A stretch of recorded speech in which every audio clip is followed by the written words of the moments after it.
Dawn broke over the town in shades of amber and gold. David Sterling stepped through the brass doors of his hotel, coffee steaming in his hand. 3 stories of brick and promise rose behind him. The hotel had taken 5 years to build. Now it stood as proof that the frontier could become civilized without losing its soul. He noticed her on the corner where Main Street met 3rd, a woman arranging bread in woven baskets. Her shawl was worn but clean. Her hands moved with careful precision. She didn't call out or beg. She simply waited. David crossed the street, up close. He saw the flour dust on her fingers. The bread looked golden and perfect. "How much?" he asked. 10 cents a loaf," she said. Her voice was steady. Her eyes met his without flinching. He bought one. That evening. He cut into it at his dining table. The crust crackled. The interior was soft and warm. It tasted like home, like memory, like something he'd forgotten he was missing. His late wife Sarah used to bake bread like this. She'd been gone 5 years now. The next morning, David returned to the corner at dawn. The woman was already gone. Her basket sat empty beside a lamppost. A vendor 2 doors down was opening his fruit stand. "You just missed Melissa," the man said. "She's always gone by 7. "I wanted to speak with her," David said. The vendor shook his head. "Melissa Barrett. Good luck with that. Her husband's gambling debts took everything 3 months back. Her bakery, her home, her savings, everything." David felt something shift in his chest. "Where can I find her?" "Dow boarding house on 5th Street, but she won't talk to you." The vendor arranged apples in careful rows. "She's too proud for charity. That one. Shows up at dawn, sells out by noon, disappears. Been doing it for 3 months now." David stood holding the empty basket. The corner felt different now. What he'd seen as simple commerce was actually survival. What he'd interpreted as quiet dignity was fierce determination not to break. He'd built an empire from nothing. 3 hotels across 2 territories. His sons ran their own ventures now. His bank accounts overflowed. But standing on that corner, watching the space where Melissa had been, David realized something. Success had made giving easy too easy. He'd spent years writing checks, solving problems with money, treating charity like business. But this woman selling bread wasn't a problem to solve. She was something else entirely. The bread in his hand smelled like yeast and hope. His late wife's voice echoed in his memory. "David, you can build all the hotels in the West. But if you can't see people, really see them, you've built nothing that matters." He'd been seeing Melissa wrong. Not as someone who needed saving, but as someone who refused to be diminished. The difference mattered. It mattered more than he could yet understand. David turned toward 5th Street. The morning sun climbed higher. Somewhere in a boarding house room, a woman was probably already kneading dough on a windowsill. The image made his chest ache. He had to find her, not to give her charity, but to understand what she'd protect so fiercely that she'd choose street corners over pity. The answer, he suspected, would change everything. David found the boarding house 3 days later. 5th Street sagged with poverty. Paint peeled from every surface. The landlady directed him to the 3rd floor with a knowing smirk. "Mrs. Barrett, good luck getting her to talk. She pays on time and keeps to herself." The room was barely large enough for a bed and a table. Through the thin door, David heard the rhythmic sound of kneading. He knocked. Melissa opened the door 6 inches. Flour dusted her apron. Her hair was pulled back severely. "Mr. Sterling," she said, not a question. She'd noticed him buying bread. "May I come in?" No, but she stepped into the hallway, closing the door behind her, protecting her space. "What do you want?" David had rehearsed this. "I want to help. Your vendor friend mentioned the debts. I can pay them. No strings attached." Her eyes flashed. "No, Mrs. Barrett. I don't accept charity, Mr. Sterling." She crossed her arms. "Was there anything else?" He tried again 4 days later. Found her on her corner at dawn. Work for me, he said. Head baker at my hotel. Good wages, your own kitchen. Melissa arranged her bread without looking up. I won't be saved by pity. It's not pity. It's good business.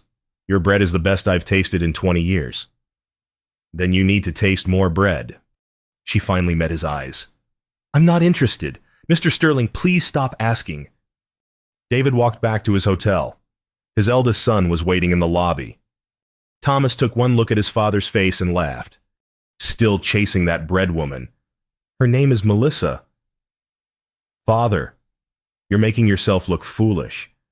The whole town's talking about it. Millionaire David Sterling, rejected by a woman selling bread on corners. Thomas leaned closer. Let it go. There are dozens of bakers who'd leap at the opportunity. David poured whiskey in his office. His business partners thought he'd lost his mind. His sons mocked him. But every time he closed his eyes, he saw Melissa's hands arranging bread. The same capable, flour-dusted hands his wife had possessed. Sarah had been equally fierce. She'd refused his first proposal, told him to come back when he learned the difference between wanting to own something and wanting to cherish. He'd taken 6 months to understand. By the time he proposed again, he'd learned to listen instead of command. The memory settled over him like a familiar coat. Melissa wasn't rejecting help. She was rejecting condescension. He'd been offering her employment, charity, solutions. But what she needed was something else entirely. Respect. David set down his glass. Through his window. The town stretched toward the mountains. Somewhere out there. Melissa was kneading dough in a room too small for dreams. She was protecting something more valuable than money. Her dignity. Her self-worth. The belief that she could rebuild without becoming someone's project. He understood that now, and understanding changed everything. Sarah's voice whispered again, Money can't buy what matters most, respect earned and freely given. David stood. There had to be a third way, not charity, not employment. Something that honored Melissa's pride while solving her crisis. He just had to find it. David found Melissa 5 days later, not on her corner, but in a small cafe where she was negotiating flour prices with a supplier. He waited until she finished. The supplier had tried to overcharge her. She'd caught it immediately, corrected him with quiet steel in her voice. Mrs. Barrett, David said. May I buy you coffee? She looked ready to refuse. Then exhaustion flickered across her face. 5 minutes. They sat in a corner booth. David ordered coffee for both. Then he spoke carefully. I've been thinking about this wrong. You don't want charity. You don't want to be anyone's employee. I understand that now. Good. Melissa wrapped her hands around the cup. Then we're done here. Not quite. David pulled out a folder. I have a different proposal. Partner with me. Her eyebrows rose. Partner, I want to open a restaurant. Not in my hotel. A separate establishment. Something new. He laid papers on the table. You provide the recipes, the skills, the vision. I provide capital, business knowledge, connections. We build it together. Equal partners. Equal partners who split profits how 60-40. David said, you get 60%. Melissa's eyes narrowed. Why 60-40? Because you're providing the talent. I'm just providing money. David met her gaze steadily. Money's easy to find. Mrs. Barrett, what you have is rare. She studied him for a long moment. Equal partners means equal say in decisions. Every decision, not just the cooking. Agreed. Your food, your vision. I handle permits, suppliers, property, but nothing happens without both of us saying yes. And my debts. The restaurant will generate profit. Your share will be enough to pay them over time. Earned money, not charity, not a gift. David slid a paper across the table. It's all here, written clearly. And Melissa read every word. Her lips moved slightly. David could see her calculating, thinking, looking for the trap. After 10 minutes, she looked up. Why me? You could find a dozen cooks eager for this. Because you refused me twice. Because you'd rather sell bread on corners than compromise your principles. Because... David paused. Because you remind me of someone who taught me that dignity matters more than comfort. Something shifted in Melissa's expression. Not trust. Not yet. But the beginning of possibility. She extended her hand across the table. Her palm was calloused from kneading. Flour still dusted her fingernails. Equal partners, she said. Everything decided together. I want it in writing. David shook her hand. Her grip was strong and certain, exactly like Sarah's had been. I'll have contracts drawn up by tomorrow. Make it today. I don't wait well. That afternoon, they signed papers in David's hotel office. His lawyer witnessed. The contracts were clear. Sterling Barrett Fine Dining. Partners, D. Sterling. 40%. M. Barrett. 60%. All major decisions required mutual agreement. As Melissa signed her name, David noticed her hand trembling slightly. Not from weakness. From the weight of hope trying to take root after months of despair.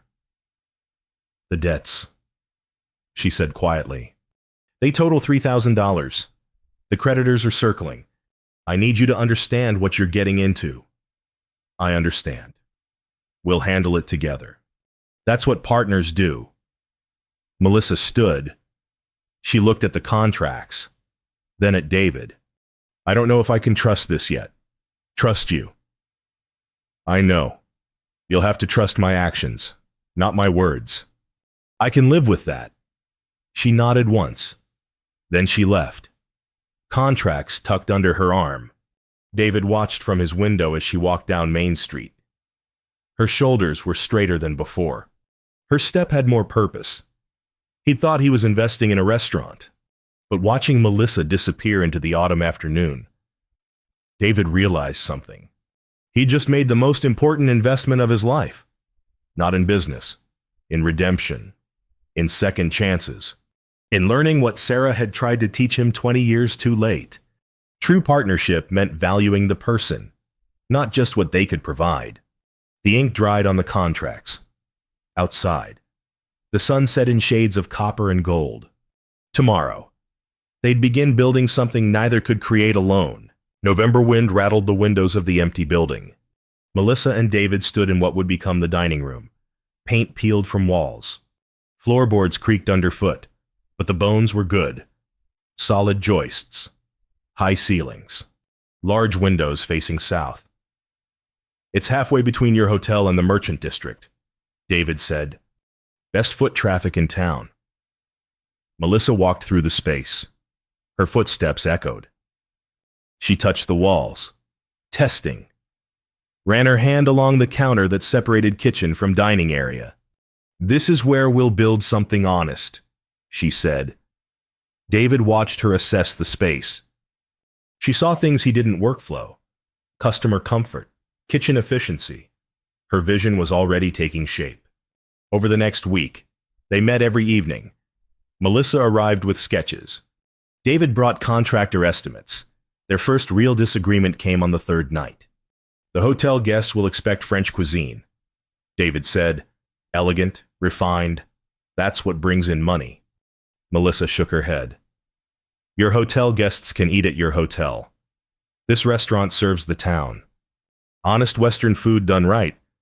Beef stew that tastes like home. Bread that fills the soul. Pies that comfort. That won't attract the wealthy crowd. It'll attract everyone. Melissa spread her sketches. Look, we played it beautifully. Use good china. But the food stays true. This town's heart still beats frontier. We honor that. David studied her drawings. She'd thought through everything. The plating elevated simple food into art. Hardy became refined without losing authenticity. You're right, he said finally. I was thinking like a hotelier, not a partner. You'll learn.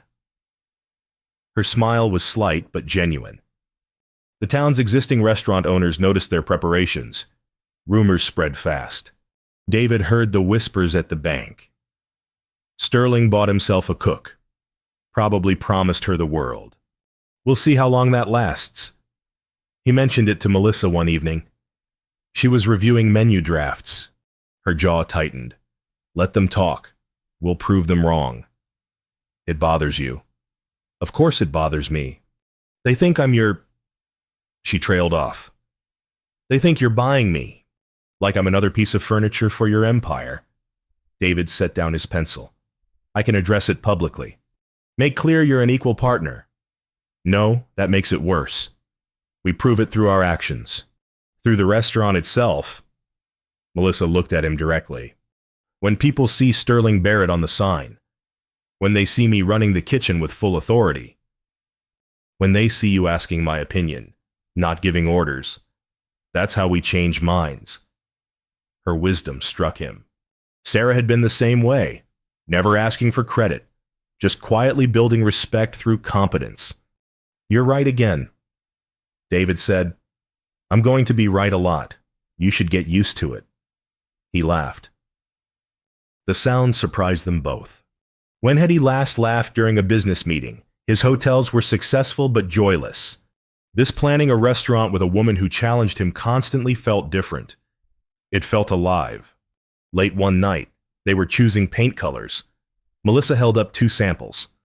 The cream or the wheat warmer. Agreed. She marked the selection. Their hands brushed, reaching for the same pencil. Both pulled back quickly. Melissa cleared her throat. It's late. I should go. I'll walk you back. That's not necessary. I know. But I'm going to anyway. They walked through November cold. Their breath formed clouds. Melissa pulled her shawl tighter. David offered his coat. She refused. Of course she did. At her boarding house steps. Melissa paused. This is working. The partnership. Better than I expected. You sound surprised. I am. Most men would have insisted on being in charge by now. Pulled rank with the money. I'm not most men. No. Melissa studied him in the lamplight. You're not. That's unsettling. Here, why unsettling? Because it means I might have to trust you. I'm not good at that anymore. David understood. Trust broke easily and rebuilt slowly. Take your time. I'm not going anywhere. Melissa nodded and went inside. David walked back to his hotel. The November stars were sharp and cold, but something warm had taken root in his chest. Something he hadn't felt since Sarah died. Purpose. Real purpose. Not building empire, but building connection. December settled over the town like a heavy blanket. The restaurant took shape slowly. Walls received fresh paint. Floors were sanded and sealed. The kitchen became Melissa's domain. She supervised every detail, every placement, every choice. They worked late most nights. David reviewed finances while Melissa tested recipes in a borrowed kitchen. The space smelled of yeast and cinnamon. Flour dusted every surface. Melissa moved through it like a dancer. Her movements practiced and sure. You make it look easy. David observed one evening. Melissa kneaded dough without looking up. It's not, but practice and patience turn effort into grace. Is that what happened to you? Her hands paused. What do you mean? You move through the world like everything's effortless, but I'm learning that's not true. You work harder than anyone I know. Melissa resumed kneading. I learned young that nobody gives you anything. You earn it or you don't get it. My mother taught me that.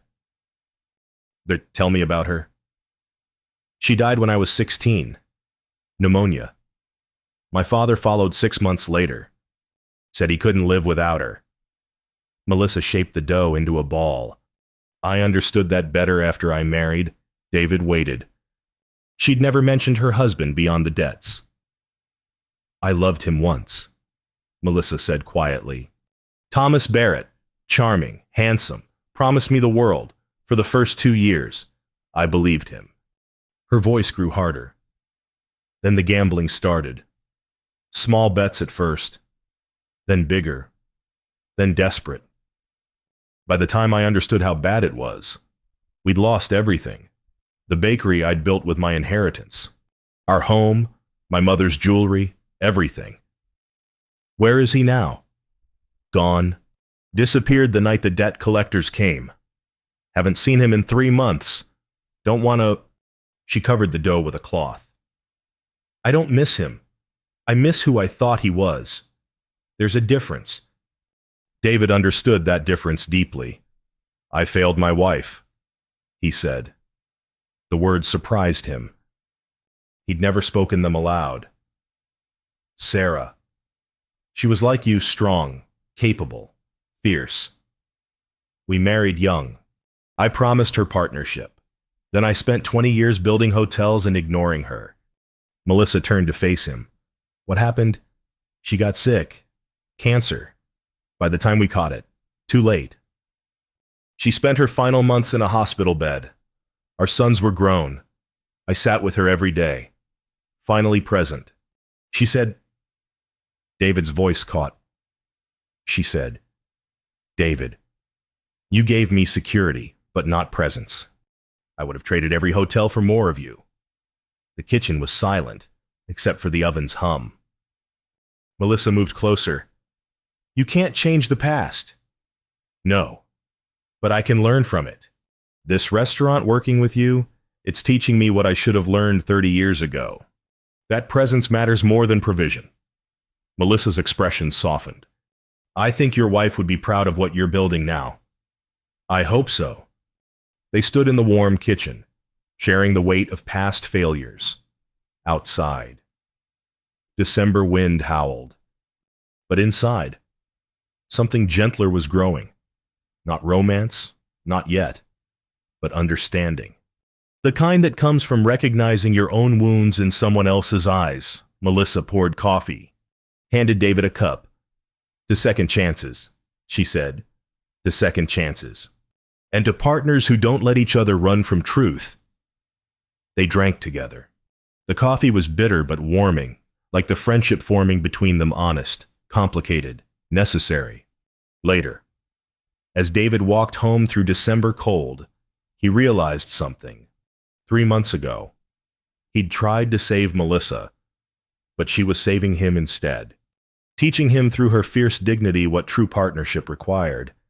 Not domination, not charity, but mutual respect built on honesty about who you really were, scars and all. The restaurant would open in 5 months. David suspected that by then, they'd have built far more than a business. They'd have built something his money could never buy. A foundation strong enough to last. Late February arrived with false promises of spring. Then winter returned with vengeance. The building inspector's report landed on David's desk like a death sentence. Water damage. The inspector said. Previous owner concealed it, hidden behind walls. You'll need to replace support beams, replaster, ensure the foundation's sound. I can't give you an occupancy permit until it's fixed. David scanned the estimate. $1,500. 3 months additional delay. His stomach dropped. Melissa read the report that evening. Her face went pale. Can we afford this? Barely. I'll need to liquidate some investments. Delay payments on other projects. But yes, we can cover it. How long until opening? May instead of March. Maybe June if we hit more problems. Melissa set down the report carefully. Too carefully. David recognized the control it took not to crumble. It'll be fine, she said. We'll manage. But managing got harder. 2 days later, a debt collector found Melissa on her street corner. David heard about it from his bank manager. The scene had been public and humiliating. $500 immediately or legal action. Melissa had asked for more time. The collector had laughed. David went to find her that night. She was in her boarding house room, door locked. He knocked for 10 minutes before she answered. Go away. No. We're partners. Let me help. I said go away. David leaned against the door. I can pay the $500.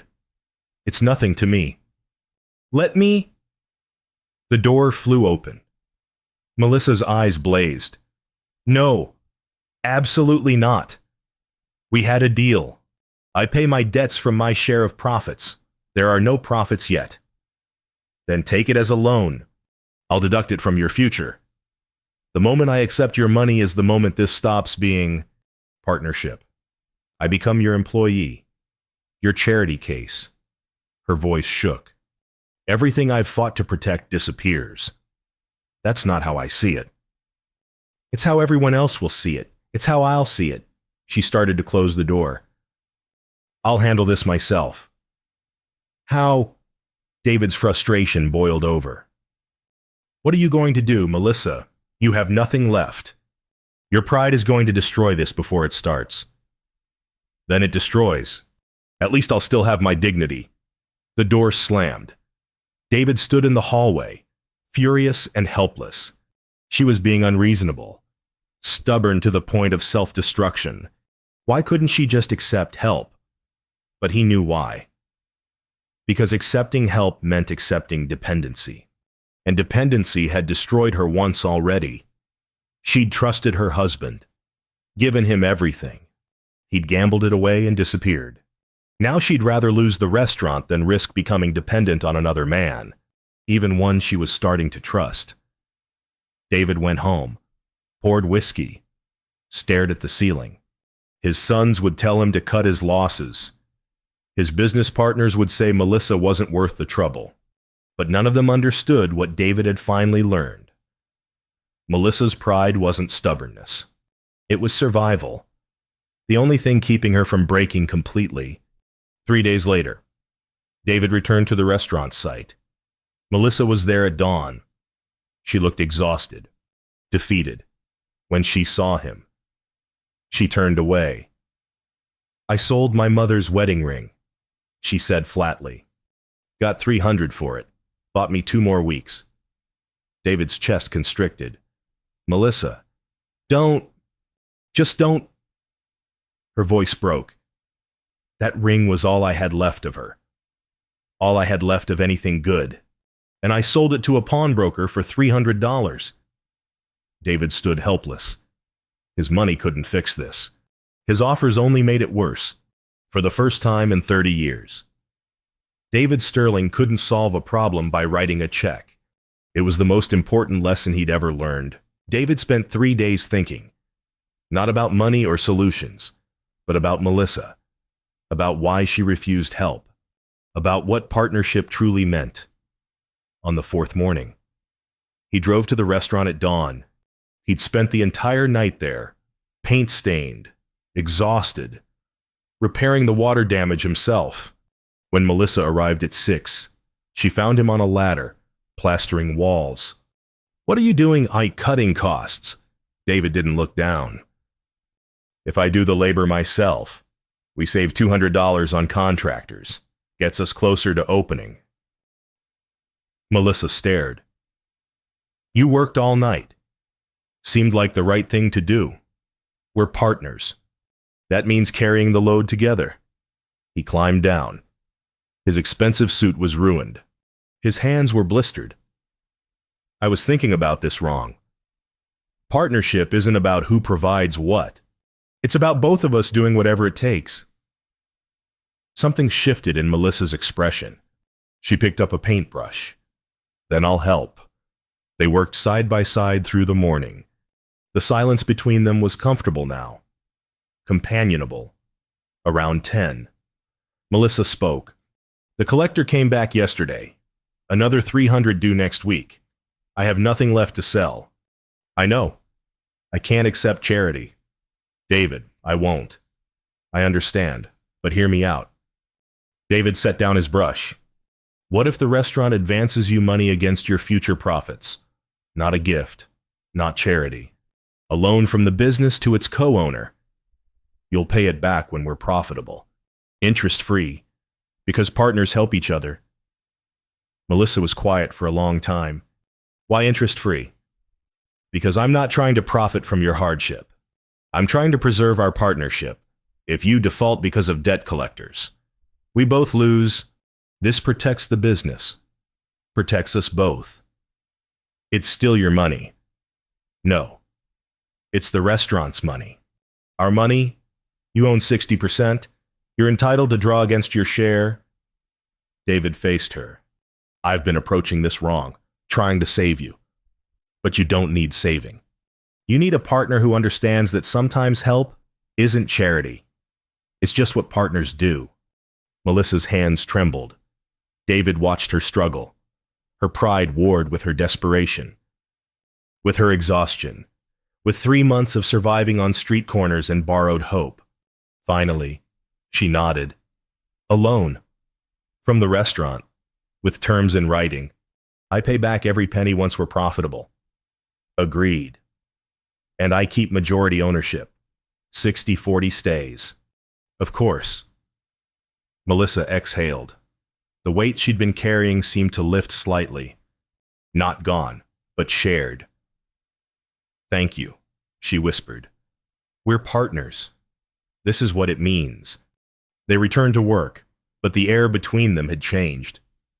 Through the restaurant's open windows, warm wind carried the scent of early spring. The town's trees showed tiny buds. Winter was ending. Something new was beginning.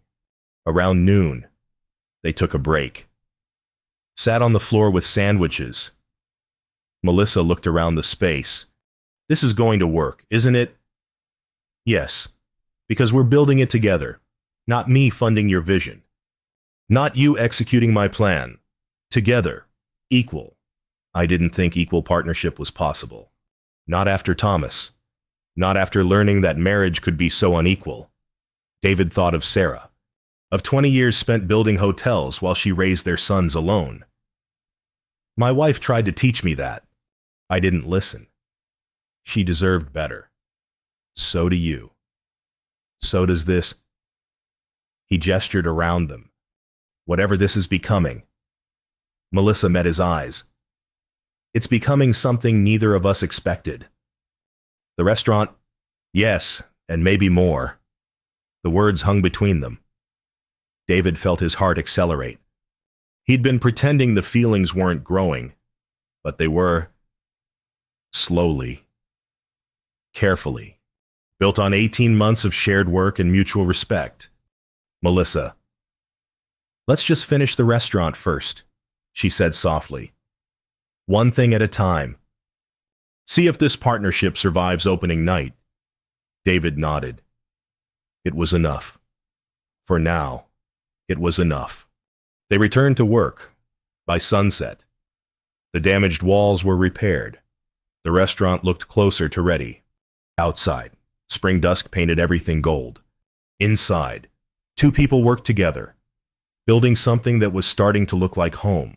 Late May arrived with warm winds and possibility. The restaurant gleamed. Melissa's kitchen sparkled. The dining room held 12 tables, each set with cream linens and fresh flowers. The menu was printed Melissa's recipes, David's elegant presentation. Sterling Barrett Fine Dining read the sign above the door.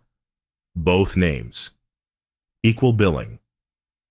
Opening night was tomorrow. David walked through the empty space at sunset. Everything they'd built. Every argument, every compromise, every late night, all of it leading to this moment. Melissa emerged from the kitchen. She'd changed from work clothes into a simple dress. Her hair was down for the first time. She looked nervous and beautiful and fierce. Thought you'd left. David said. Couldn't. Too anxious to sleep. She joined him by the window. The town stretched below them, lights beginning to glow. What if nobody comes? They'll come. What if the food's not good enough? It's extraordinary. You know it is. Melissa turned to face him.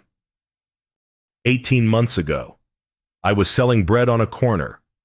Now I own 60% of a restaurant. Sometimes I can't believe this is real. David poured wine from a bottle he'd brought, handed her a glass. To partnership. The kind that changes everything. They drank. The wine was good, rich and warm, like the friendship that had grown between them. Melissa set down her glass. Her hands trembled slightly. I need to tell you something. David said, His heart pounded. I thought I was investing in a restaurant. I thought I was offering you opportunity. But you taught me what I'd spent 30 years missing. What's that? True partnership means valuing what each person brings, not just their skills or talent, but them, who they are, their courage, their dignity, their refusal to compromise their worth. David set down his own glass. You showed me that I'd been living wrong, building empire but missing life, providing but never present. Melissa's eyes glistened. David! I need to say this. Before tomorrow. Before we open and everything gets complicated. He took a breath. This stopped being just business for me months ago. Maybe it never was just business. I value you. Not your recipes, not your talent, you, your fierce pride, your impossible standards, the way you refuse to let anyone diminish you. The restaurant was silent. Outside, the town continued its evening rhythm. Inside, everything had stopped. If you don't feel the same, David continued, we'll remain business partners. Nothing changes. The restaurant stays ours, equal. But I had to tell you, because you taught me that honesty matters more than comfort. Melissa stepped closer. Her hands found his. You offered me partnership when everyone else offered pity. You listened when I said no. You respected my refusal enough to find a third way. A better way. Her voice steadied. You saw me selling bread and you didn't see someone to save. You saw someone to respect. That changed everything. Melissa, I told myself not to feel this, not to trust this, not to let another man matter. She smiled through tears. But you kept showing up, kept painting walls at midnight, kept asking my opinion like it mattered, like I mattered. You do matter. More than you know.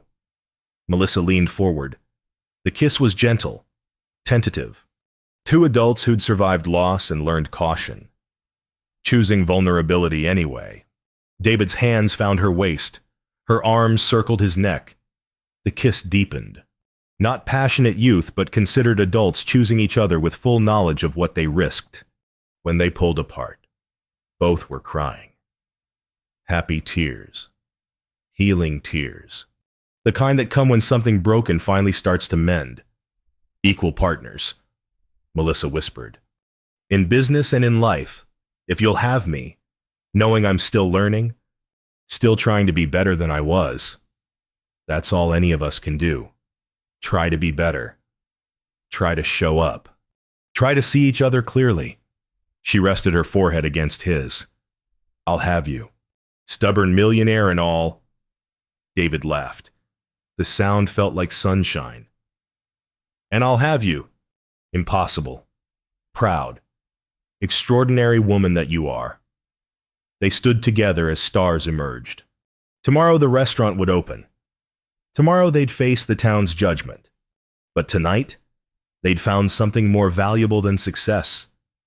They'd found each other, built on respect, earned through honesty, strong enough to last. Opening night exceeded every expectation. The restaurant filled by 7. Hotel guests mixed with merchants and townspeople. Melissa's food earned praise from every table. Beef stew that tasted like memory. Bread that comforted souls. Apple pie that made grown men weep. David moved through the dining room. Melissa commanded the kitchen. They consulted constantly. A wine pairing question. A timing concern. Both deciding together. Equal voices. True partners. The skeptical restaurant owners came. Ate quietly. One approached David near closing. I thought you bought yourself a cook. I was wrong. You found yourself a partner. This is something special. 3 months later, late summer settled over the town. The restaurant thrived. Reservations booked weeks ahead. Melissa's debts were paid. Fully. Every penny earned through profit. Not charity. She owned 60% of a successful business. More importantly, she'd reclaimed her dignity. David's sons visited regularly now. They'd been skeptical at first, but watching their father laugh, seeing him present instead of distracted. They understood. He'd found something he'd been missing: purpose, partnership, love. One August evening, after closing, Melissa and David sat at their corner table. The ritual had become sacred.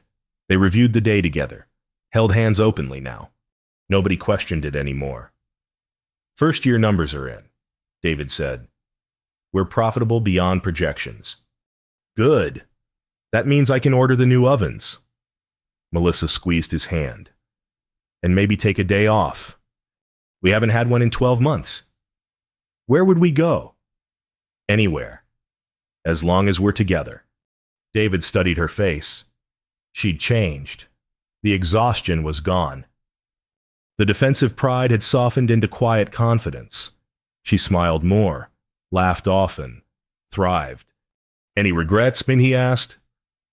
Choosing partnership over the easier path, Melissa considered. The easier path would have been accepting your first offer, taking charity, letting you solve my problems. But then I'd have remained someone who needed saving. This way, the hard way, I saved myself. You just walked beside me. I learned more than I taught. We both learned. That's what partnership means. She gestured around the restaurant. You gave me capital and respect. I gave you purpose and presence. We built something neither of us could alone. They stood to leave. David locked the front door while Melissa secured the kitchen. 2 keys. Equal responsibility. Outside, early autumn air carried the scent of changing seasons. A year ago, Melissa had been selling bread on corners. Now she walked beside David toward home. Their home. Shared space, shared life. "What's that old frontier saying?" David asked. "A person's measured by what they can do, not what they got." Melissa leaned into him. "You already knew that. You just needed reminding. You remind me every day." They walked through lamplit streets. The town had grown. More businesses, more people. But David and Melissa had found something rare: a partnership built on respect, a love built on equality, the kind that lasted because both people chose it daily, with full knowledge of what it required. The restaurant's sign glowed behind them. Sterling Barrett, both names, equal billing. A business that thrived, a relationship that flourished. The foundation held. Through their restaurant window, the interior still glowed warmly. 2 place settings waited at the corner table for tomorrow's planning. A ritual, a promise, a reminder that true partnership wasn't about who provided more. It was about providing what the other needed: capital and talent, presence and purpose, respect and trust. Together, they'd built something neither could alone: a business, a life, a love worth having. The kind the frontier had always promised but rarely delivered. They'd found it. And they'd keep building it, one day, one decision, one shared moment at a time. The stars emerged overhead, the same stars that had watched Melissa sell bread on corners, the same stars that had seen David build an empire from loneliness. Now those stars witnessed something better: 2 people, equal partners, walking home together. The end and the beginning, all at once.